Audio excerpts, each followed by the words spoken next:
Good evening and welcome to a Mitchell and Mauck'n about the Cardinals podcast. I'm Mitchell, joined as always by the two-time United States champion of the world.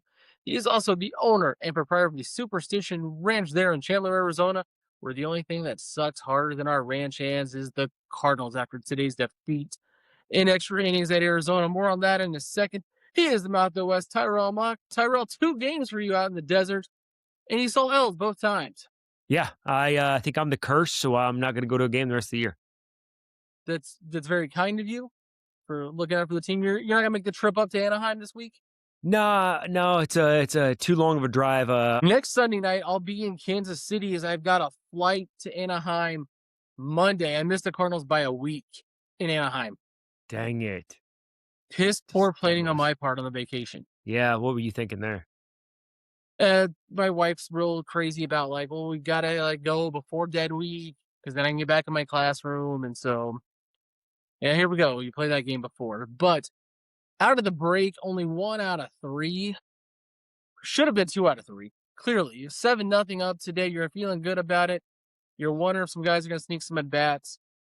Then the wheels kind of fell off. Palante, for me, had a terrible play in left field. It just got progressively worse. And then our old friend Nolan Arenado with the 2-run homer. And you could just, I don't know how it felt at the stadium, but on TV, I was like, well, I'm going to go make dinner because this is over. Was the vibe of the stadium? Did it kind of just The Cardinal fan side deflated, and the Diamondbacks escalated. Like, you just took the air right out of all of us. We were happy-go-lucky and having a good time, and then all of a sudden it just, well, crap, here this comes. All right. So it was kind of, but we were doing a little bit of heckling and a little bit of fun jiving back and forth and everything. I was in the bleachers in right field tonight or today. Yesterday I was on the first base side, right on the dugout. was there a lot of Cardinal fans out there in Arizona? A lot of Cardinals fans, a lot more than I'd seen in previous games that I'd been out here. So it was really nice to see more of a community coming out because that's something that is out here. You don't see very many Cardinals fans. You see a lot more Cubs and Diamondbacks fans. Obviously, Diamondbacks and Dodgers. Dodgers are huge out here too. So it was kind of nice to see because it was half the stadium were pretty much Cardinal fans this go around. You mentioned the Diamondbacks, obviously they're the home team, but Cubs, Dodgers, that's where their spring training home is, out in Arizona, or at least the Cubs is. The Mhm. Dodgers still go to Florida, or They're in they out Scottsdale. they're in Scottsdale now. No Yeah. more Dodger team. Yeah. But that makes a lot of sense too. But you lose 2 in a row, a heartbreaking defeat, really. But you're still tied for the last wild card spot, mercifully, despite as bad as it's been. Yeah, the only saving grace is the Marlins have now lost 6 in a row, so it's kept us our head above water, so we can keep on that third wild card space and keep that hope alive that we can make the playoffs, which is dwindling ever so slightly in my eyes. Yeah, only 4 games over 500 now, which is still, I mean, you're over 500. That's not bad. But going into the Los Angeles Angels of Anaheim, or whatever they go by anymore, a team that is 20 plus games below 500, you got to sweep. Yes, absolutely, absolutely. You gotta salvage this road trip and sweep this game. I think you can do that with the Angels, which is just one of the. It's like the Cleveland Browns of Major League Baseball because they get the good star players and just never can get over the hump. It's always the starting pitching with them. Injuries have bit them a lot. It's just one of those franchises that always needs help, and I think Cardinals can sweep this one. After coming this devastating loss today, though. 3 games against the Angels, all 3 different start times. ESPN at 9 o'clock tomorrow. Cardinals TV on Tuesday and Wednesday, 8:30 start time, and then a 3 o'clock West Coast start time, or St. Louis start time.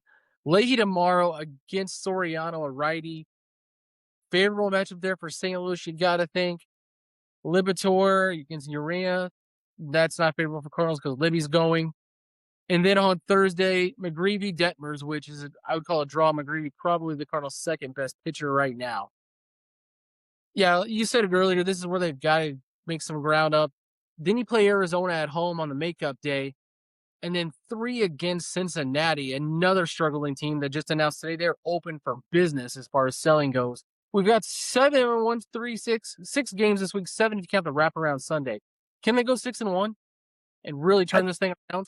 I think they're going to have to, but I think they're going to have to make a roster move too because I think they need. They're coming off like 20 games in 19 days, so it's going to be like really hard on them. So they're going to have to make a roster move to help with the pitching staff and everything. But I can see them. They're going to lose one to the Reds. That's just how that works with them all the time. They can't ever fully sweep the Reds. So I think they're going to need to make up this ground. I think they can do this. It all just depends on they rebound off of this loss, and also see how Libby rebounds after his failure of how he ended the first half.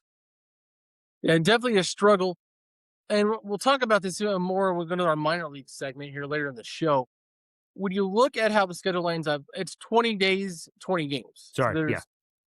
there's because they're playing on an off day and not a double header, they can't bring up anybody as a 27th man. Memphis has set up their pitching rotation, probably with from instructions from the parent club. Quinn Matthews would be able to pitch that game. I would love that. I think that would be something that needs to happen to see if he's ready to be major league ready. Stefan brought up a good point with him being 25 years old. They've got to, I guess, for lack of better word, shit or get off the pot. Really, with him, you can't keep him down there nursing him in AAA, and rather than bring him up to the big club. That's where he needs to be, and that's where he's going to make the most impact this year. That's set up to be Dustin May's start. Man, And I don't talk about Dustin May in a second, but I'm Yeah. not sure I want Dustin May taking the ball anymore. Dude, that was just. I mean, watching that yesterday, you're supposed to be. You were signed to be, I guess, the ace of this staff, and you barely got out of third inning. It was.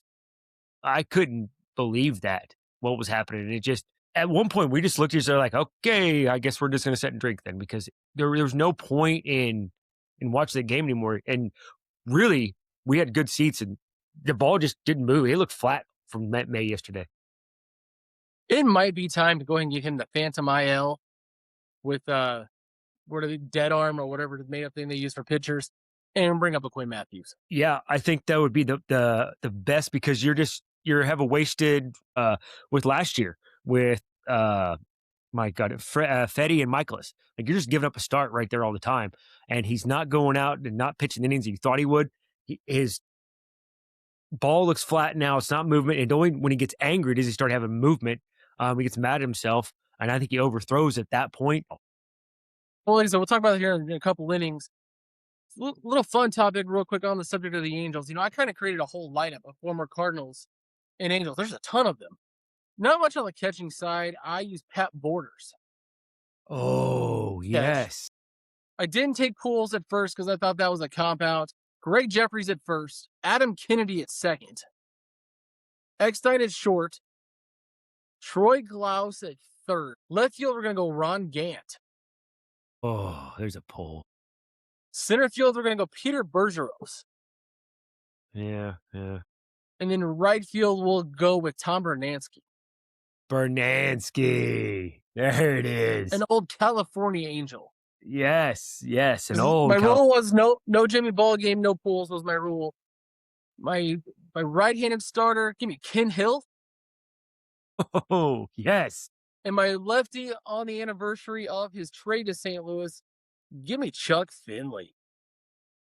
I was a huge Chuck Finley fan back in the day. Just liked the way he performed all the time. Loved his moxie and how he pitched. And for some reason, he just fit being a California Angel because everything about him, the long hair, the blonde, everything about him was California Angel to me. 2 words, my friend, Tawny Katan. Oh, okay. He was the woman on the White Snake video.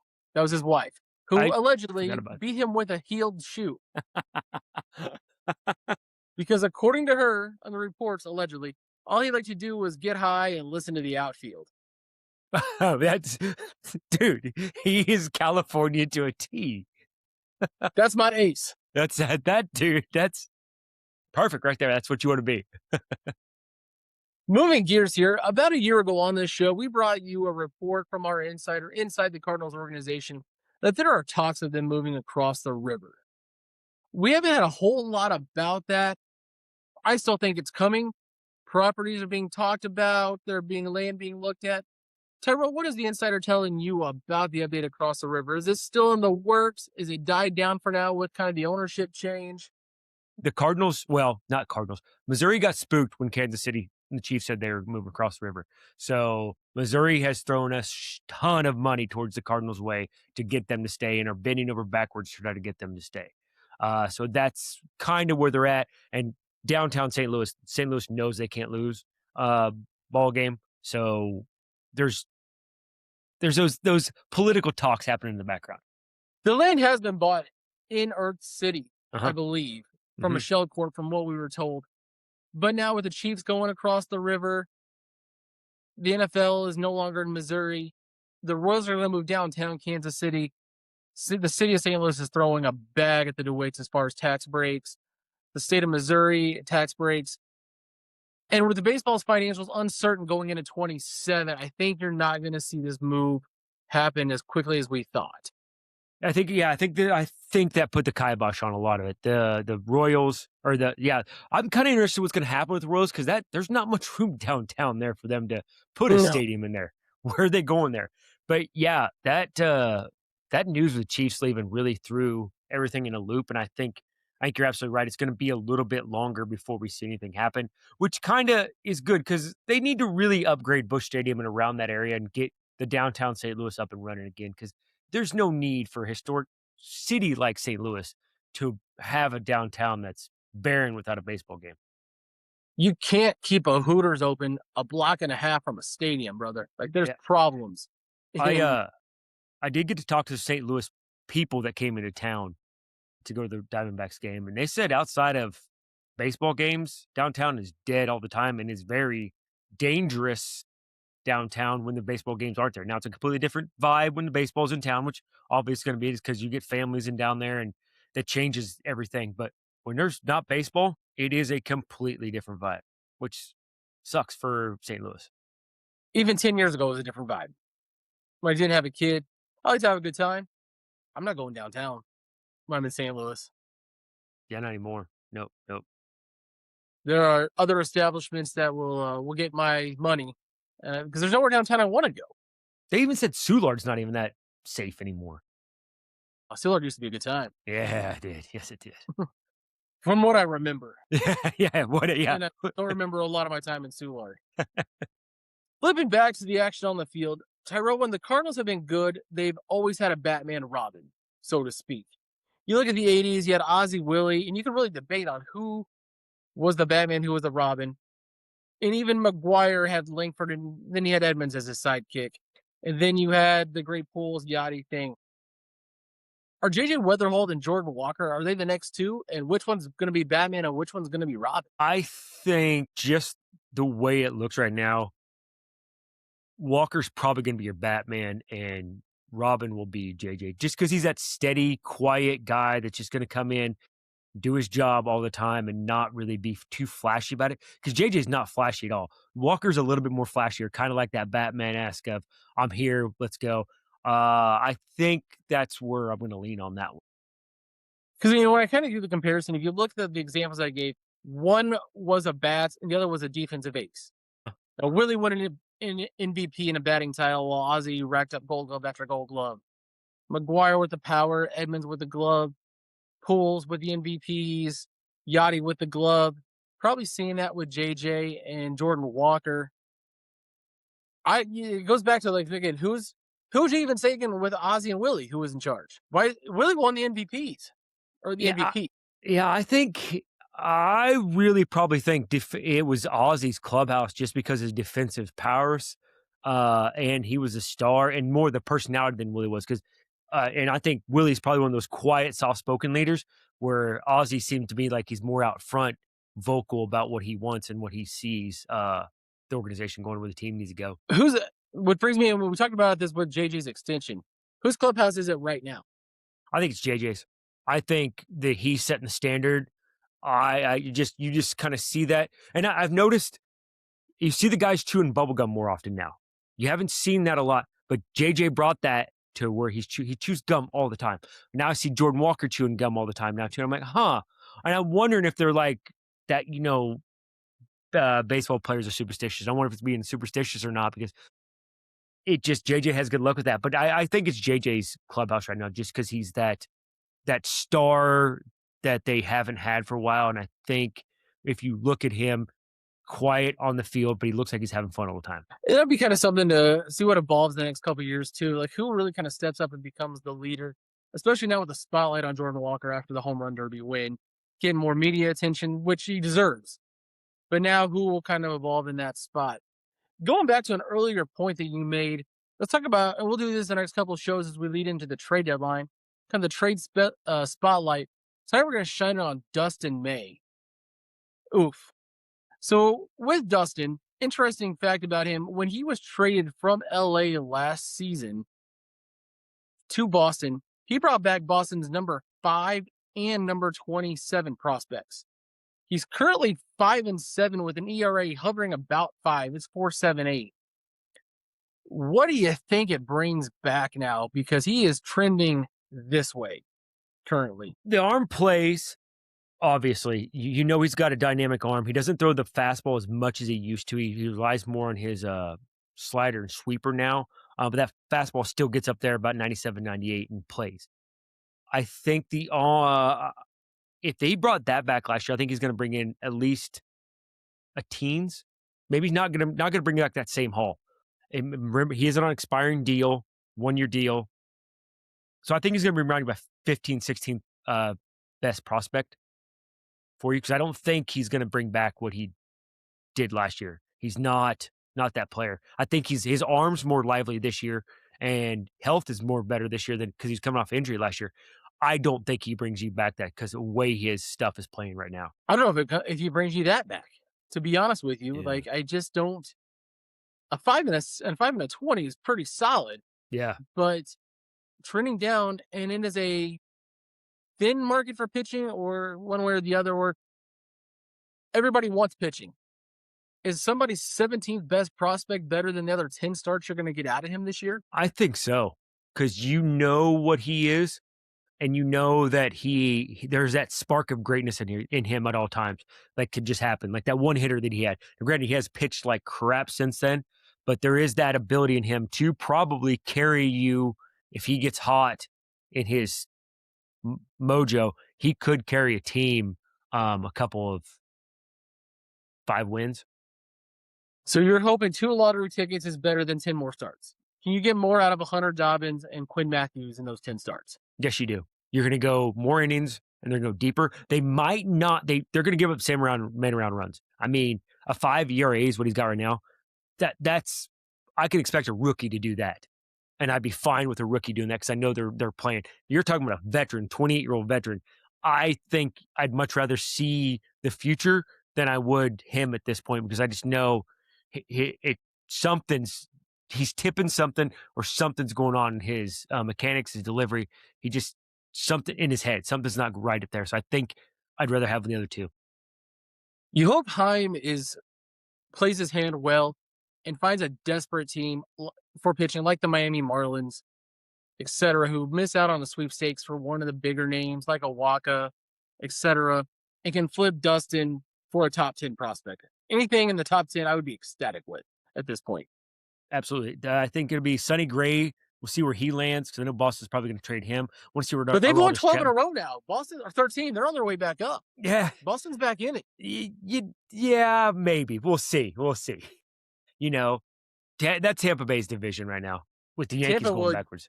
Tampa's got some prospects as well, though. I mean, They Tampa might do. not be a bad landing spot. Looking at the wild card really quick in the AL, Boston is now in the same position the Cardinals are. Okay. They are tied for the last wild card +2. They may. Chicago, the White Sox, a desperate team for pitching, young team kind of like the Cardinals, could also make some moves. I mean, there's some possibilities there for Dustin May. I think you're going to need a West Coast team to go after Dustin May, because they're the ones that are that need to that have that push, and they're going to be the ones that are going to give up the most, because they need that push to get over the hump to win that division. Could they flip him to Texas for Josh Young, a young third base prospect who's hit about 285, 6 home runs?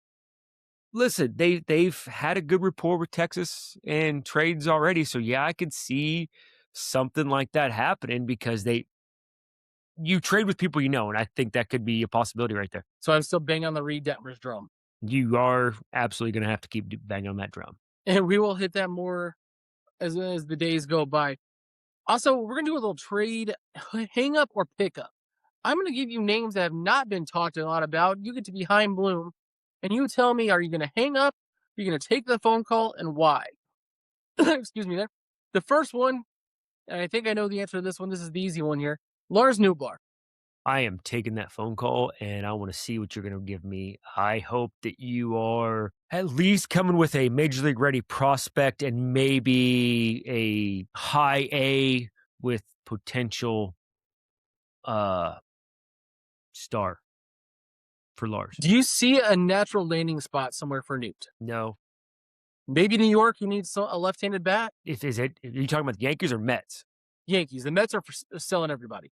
If you think if you don't think Aaron Judge is coming back, then yes. Because that short left field, that porch would be perfect for Newt, and he could rejuvenate that. That would be a good landing spot for him, to be honest with you. Because I don't think Judge is coming back anytime soon, and he's going to have to rehab assignments and going to need some time to get back. So I think that'd be a good landing spot, honestly, for him. And the Yankees do have a couple third base prospects as well. Mhm. The next And name, a name that we haven't really spent a lot of time talking about, but a guy who I think you got to strike while the iron's hot, Andre Palante. I'm going to take that phone call. I want to see what your offer is, and I don't know if Palante is really going to be part of your future.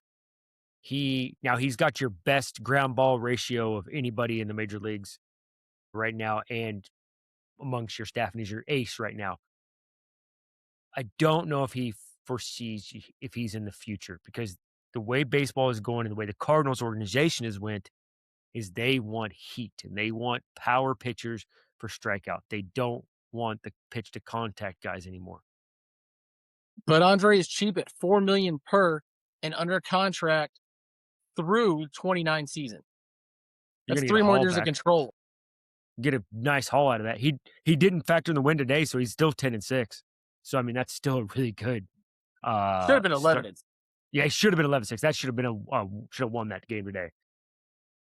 I'm gonna take that phone call because you take the phone call on everybody. You have to see what he's gonna be, what he's worth. I'm taking it. What is he worth? Is he worth the top 10? I think he's worth the top 10 right now because you're going off what he is right now, and that's what they're going to buy right now. I think, and his years of arbitration, years of you're buying his service, I think he's worth the top 10 right now. The next three are going to be real interesting and are Josh Baez. I'm offering you major league arms right now. I'm going to take that phone call. I have to. If you're offering me arms, and that is what this organization needs, and yes, I also know that we need a power bat, but we might have that in Jordan Walker, so we could be okay there. And how I'm I'm going to offering take you it. like a Reed Detmers type. 2 years of control, left-handed, 28. Taking it. I have to. And I want another prospect in return that's going to be major league ready, but because your potential of Joshua Baez is impressive. I'm going to take the phone call. I mean, he's a prospect, dude. Prospect. So that's what I'm going to go with. He has not swung a bat at the major league level yet. Yes, he had a 473-foot grand slam last night, and that ball was crushed. He is a big son of a bitch too, running around the bases. But I would take that phone call. But he's got a 30% K rate. Yeah, yes. So did Nolan Gorman.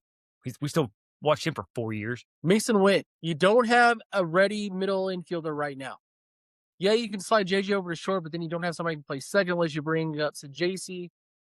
And you're already short at third base. I don't want to be the GM that trades Ozzie Smith. I do not want to trade the generational talent that Mason Wynn is defensively. If you keep him, your middle infield is set for the next decade. Mm-hmm. Mm-hmm. And I think JJ could absolutely play shortstop. That's not a doubt in my mind. I think he's a gold glove caliber second baseman right now and can stay that way for, like you said, the next decade. I think you keep that. That's a great pairing. You have the middle of your infield locked up for the next 10 years. Yeah, I might pick up the phone call, see what you're gonna offer, but I'm not gonna trade him.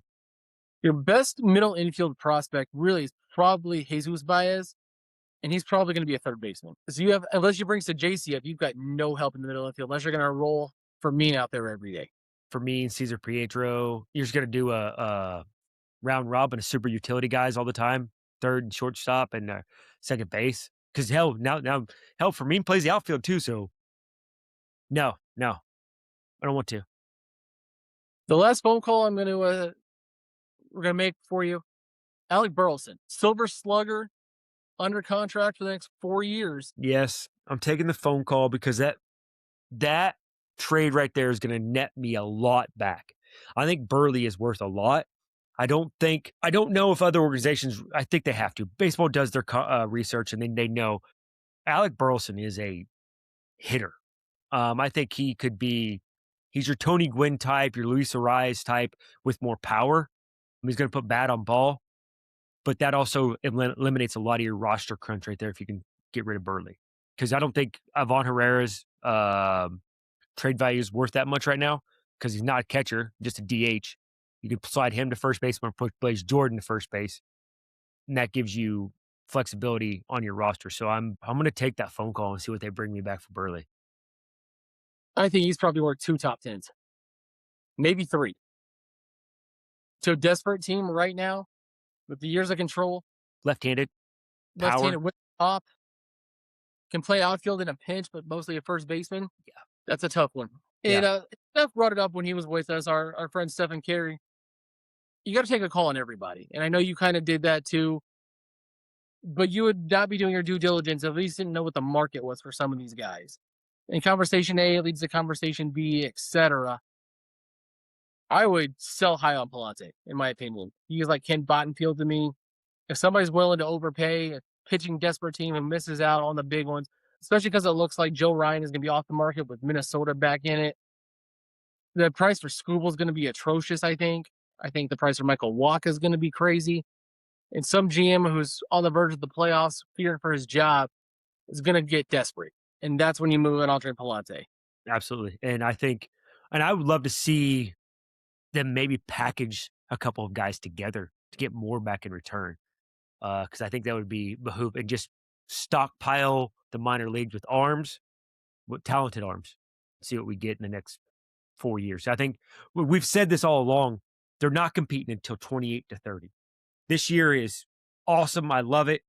You see what this team's gonna be, but you know this is not a World Series team. No, I'm not real sure it's a playoff team. I've- There's times That's when the close. fundamentals break down. Yeah, Yeah, with all the fundamental breakdowns, even if they got hot, the pitching is not going to hold in playoff series. Even in a 3-gamer, you don't have 3 guys who can go out and win a playoff series. At least not today. But you bring up a really good point as we kind of transition to our minor league talk, a Memphis check-in. Terrell, the 3 big Cardinals who are down in Memphis right now, Victor Scott II, Thomas Ajacey, and our friend Nolan Gorman. Gross. 210, 211. That is Victor Scott and Thomas Ajacey is what they're hitting. Nolan Gorman is hitting 113. Is it time for Nolan Gorman to be sent to the instructional league in Florida? Y- Something, anything, the y- bus leagues. anything, He something. needs to get away from baseball. Yeah, yeah. He's lost his swing. He's lost his mechanics. He's lost confidence. He needs probably a whole new restructure. But we've done this dog and pony show with him before. Hey, we're going to send him over here. This is all in the offseason. Oh, he's got a better swing. He's redone his swing over and over again. And he falls back in the same hole in his swing at the upper top portions. I don't think he sees big leagues ever again, dude. They did the same thing several years ago with Randall Grichuk. If you remember that, they sent him all the way down to the bus leagues in Florida so he could be with around the instructors. Is it time to call in the swing doctor, Matt Holliday, to work with him and fix him? Is it time to call Buddha? Is it time to sacrifice a live chicken? Like something. Something. Yeah. Jobu, give him some rum, a cigar. You need to do something just to wake up that bat and build that kid's confidence back up. I think structural league's fine. A change of scenery is probably going to do him better. Yeah. A new approach to look at stuff. Yeah. New voices, Hmm. etc. I mean, he's got talent. He got to the big leagues. I mean, Yes. less than 1% of anybody's ever played baseball on any level gets to the show. So he's got ability. But it might be time for him, just to the best of his career, to get a new voice. Hmm. And just go somewhere where there's no pressure to get back. But you've seen so many talented guys physically come through this organization. Colby Rasmus, Dylan Carlson, now Nolan Gorman, another guy, another first-round pick who's just not look like it's going to pan out. Also, all three of those are left-handers. Interesting. I didn't think about that. I didn't either till you just said that, and I was like, "Huh, is there something that the instructors can't relate to a left-hander or something like that? Or is that a hole in our scouting department that they can't see that in left-handers or something like that?" Listen, teaching a lefty is hard. As somebody who coaches quarterbacks, teaching a left-handed quarterback is like learning Mandarin, dude, because everything you do is backwards. So I assume it's a lot with hitting. And I got a good friend here who is a hitting guru. He's actually a collegiate umpire, high school baseball coach. I might have to bring him on the show and talk about hitting mechanics sometime. So that'd be an interesting conversation about when you're teaching a lefty versus a right. Mhm. Because I know with quarterbacks, it's really awkward because everything I do is backwards to me. And when I teach them, it's all backwards to them. So I wonder if that's an interesting point. I never Yeah. thought of that way. Tyrell, have you heard of Brandon Clark before? Ha. Before The before last night. I had because he was the piece that everybody was excited about in that trade with Boston. Hit 103 in the first inning and just kept going and going. 101-mile-an-hour sinker with like 27 something movement.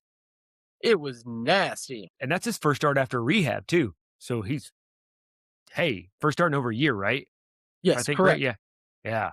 So that type of movement, this is the type of the arms that play right now. I think it's exciting to see. I don't want to be, I'm still playing high broom. Let's not rush him too much. Let's keep that arm safe for a little bit longer, you know? But now maybe they have found their schemes, their Jacob Mazeroski type. Somebody who can bring some heat. From the left-handed side too, because you don't see that as a starter very much. No, and his velocity didn't drop at all. I mean, he was just bringing it. And it's nice again to fantasize and wonder like what this rotation is going to look like in 2 to 3 years with arms like that. It's Because you going to still be have left-handed heavy. you have Quinn, you got Cooper, you've got Liam Doyle, now you've got Brandon Clark. Like you need two of these guys to hit, and you're golden. Yeah. Yes, you do. Yeah. Ooh. I wonder if never mind. I just had if Doyle doesn't pan out as a starter, he's got the perfect mentality for a closer. You hate for your first round pick to end up being a closer though. You do. But I'd rather salvage him as a closer than to have him be a bust forever. Matthew Liberatore. Yes. Hey, speaking of first round picks, Chase Davis hit his first home run in Memphis. Now, a guy I know you were really high on. That outfield in Memphis started to get more and more crowded by the day. While left field in St. Louis, they gave Jordan Walker the day off to DH today. And if Newt is moved and Nathan Church still isn't hitting, there are some possibilities there. Yeah, you're going to bring Baez is going to make his Major League Baseball debut this year. There's no ifs and ors buts about it. You're going to see him in St. Louis in Cardinal red, probably mid-August to September. I think it depends on when they move Newt. Or Newt's getting moved, but you're not going to truck out for Mean every single day out there. You can't. He's not an It cost you a outfielder. game today. Yeah, he did. Yes, absolutely. So you cannot keep trucking him out there like that and expect. Granted, great, awesome story. I love it. Congratulations for everything you're doing. You're having a career year, but that's because you're getting playing time. You're a super utility guy. Shouldn't be getting this much playing time. This is the second time in 7 games he's cost him a game, though, on the field. He's overexposed. Overexposed, and I think he's overplayed. I don't think he's an everyday player, and having that put on his body is not what he's used to. It goes back to our trade talk. There's got to be a third baseman somewhere. Got to have him. Yes. In tonight's Old Man Yells at Cloud, Tyrell, McDonald's has never done you dirty. KFC never did you dirty. Salad makes you sick now? Have you heard of this? I have The Cyclopozora bacteria? Tyson, or I think was it Tyson? Was it recalling all the iceberg lettuce and stuff? Like Parasitic outbreaks that cause explosive diarrhea. Or, you're down for the count for 2-3 weeks. So now our food's poisonous too. So I guess I'm gonna have to just keep eating McDonald's and KFC and not worry about vegetables. Vegetables are bad for you now. Yeah, lettuce and raspberries are not terrible for you. Who knew? I've always been a meat guy, so okay, that works for me. I'll just stick with my steak. Think about your grandpa. Think about what he ate every day and how long he lived. He also smoked for 30 years, so he didn't Un- live that long. My grandfather, we told the story about him having the stroke, but bacon and eggs every morning, black coffee in the afternoon. Those Yeah. cats lived in their late 80s. Yeah, dude, they had no problem. Smoked cigarettes, drank coffee, meat all the time. Potatoes, that's Meat and it. potatoes, no problems. And my grandpas weren't chubby either. They were skinny. And I was, And now you look at what we eat now and, what is in everything that we have? More Yeah, parasites? just read labels, folks. That's all we tell you to do. Read labels. Well, finally tonight, and speaking of explosive diarrhea, Tyrell, let's rank some Mexican dishes. Hey, 5 topics. Here we go. Let's go with the white girl classic chicken, cheese, and rice. 5. 5 for the basic. It's for the basic. I'm get out of here. I want some flavor. Get out of here. Give me just a basic taco. Ooh, are we talking? You know what? A basic taco. Okay. I'm gonna ask this. What do you deem as a basic taco? Because my basic taco changed when I moved out here.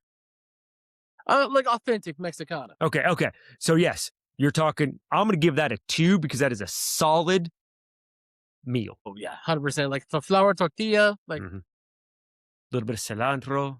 yes, Carne. You're in. my favorite Mexican dish, the chimichanga. There's a place called Elmer's out here, and it does a mini chimichanga that is probably the best damn thing I've ever ate. So I'm gonna go number 1 for that With the chimmy. with the chimmy. Plus, it's just fun to say. We'll go back to more, the kid classic. Well, how about a quesadilla? 4. I've never been really into quesadillas like that. I like a good one every now and then. And then the last one, just the regular fajitas. You mean the trio fajitas: steak, shrimp, chicken. Yes, I'm happy with this list. That's number 3. I'm happy with that. Yeah, mini chimmies, a taco, fajitas. Yeah, we're good. I'm good with this. I like that. The Blackstone movement has made every white dad think he can make fajitas. Yes, it has. Yes. I make some solid ones. And lastly tonight, shout out to the Daniel Boone softball team in Columbia, Missouri. Friends of the program, Kendra Murphy managing the team. Her daughter Kinsley is like the Mason Wayne / JJ Weatherholt of the team. Bats leadoff. Girls got pop at 11 years old, which is hard to say for an 11-year-old. She's hit like 900 in the tournament right now. Hey, now. They are playing in the semifinals. It'll be on ESPN Plus tomorrow morning at 9 to go to the regional championship, which will give them in the Little League World Series. Pretty cool thing. A kid I'm going to teach this fall's on that team. So it's kind of a little bit of investment for me. I was like, why am I watching girls softball at 8 o'clock in the morning on a Sunday? But I watched the whole thing. Like, it's cool when you know somebody. I coached with Kendra's husband, Blaine, at the academy for a couple of years. He's a good dude. He might come on to kind of talk about hitting. He's the expert I was talking about. So it's cool when you got that connection with people. And you see, imagine being 11 years old and you're on ESPN, man. Like, how cool is that? That's a dream right there. And they're taping all the games so they can watch them at home. But it's cool to see. The Little League World Series is one of my favorite things every kind of late summer to watch. And so I'm pretty fired up that the team from Missouri is kind of representing and doing well. So shout out to those girls and to Coach Murphy for doing well. Hopefully they'll get the dub tomorrow and we'll get them on the show so they can kind of talk about the championship. That'd be kind of cool because we're baseball fans, softball fans. It's all about promoting the game at the end. Absolutely, I agree with you 100%. I've always loved the Little League World Series. I know it's usually the end of the summer, like you're getting ready to go back to school, but it was always like fun to watch that because you're like, all right, it might be the end of summer, but baseball that I could play Little League was going to the championship, and that was fun to watch all the time. And you get some personalities. You got like Big Al who hits dingers and stuff like that. Like, morning, Big Al, I hit dingers. I did love that kid. hey, I laid concrete with Big Al in 2018. Like, he was a heck of a guy. Yes. Wasn't the girl pitcher in that too? A couple years, yeah, a long time ago. Monique Davis? Yeah. That was cool to see. Like, there's a lot of good storylines that come out of Little League World Series. And then there's ones like Danielle Monte, who was like 30. Yeah, always got that. I mean, his wife and kid dropped him off at the ballpark before he go play his 12U game. They didn't get carded when he bought a pack of smokes. No. That'll wrap us up for tonight. We will be doing the show Thursday night after the Cardinals play the Diamondbacks. That game's scheduled for 4 o'clock St. Louis time. We'll be on right after with a recap. For the Mouth of the West, Tyrell Mock, I am Mitchell Jenkins, and we will see you on Thursday.